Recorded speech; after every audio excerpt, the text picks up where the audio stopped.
Dieu de toute saison. Ecclésiaste 3, verset 7. Un temps pour déchirer et un temps pour recoudre. Un temps pour garder le silence et un temps pour parler. Chers auditeurs de Pain Divin, bonjour. Si nous voulons vraiment comprendre comment ce passage s'applique dans nos vies, il nous suffit de regarder à Jésus.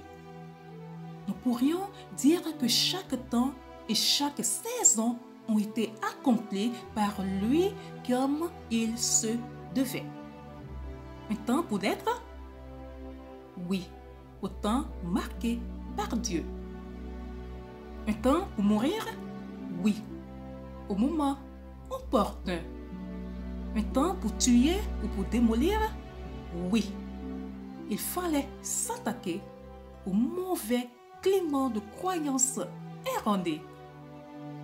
Un temps pour guérir ou construire?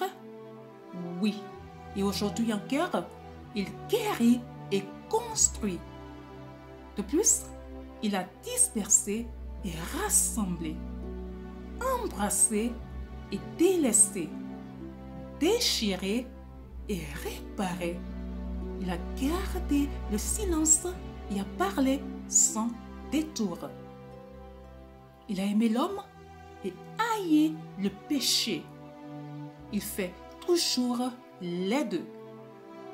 Il a déclaré la guerre au royaume de ce monde et proclamé la paix éternelle, le shalom de Dieu. Pour Jésus, ce n'était pas soit l'un, soit l'autre, mais un ensemble cohérent. Mieux que quiconque, il comprenait le planning divin. Aussi discerner le temps de Dieu dans nos vies. Nous devons comprendre quelles circonstances nécessitent de se battre et celles qui exigent de faire la paix. Nous devons savoir quand le moment est venu de labourer avec énergie et quand il faut plutôt semer avec douceur. N'oublions pas comment Dieu nous a confrontés à nos péchés et pourtant patiemment nous a amenés à la repentance.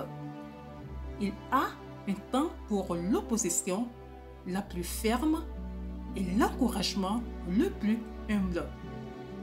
Surtout, nous devons comprendre que Jésus n'a pas pour but de conforter chacun dans ce qu'il est, mais de réorienter fondamentalement les personnes, les cultures et les royaumes.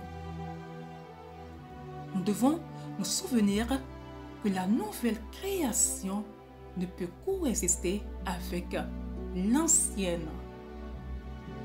Bien-aimés, au regard de l'activité de Dieu, nous pouvons constater qu'il y a effectivement un temps pour toutes choses.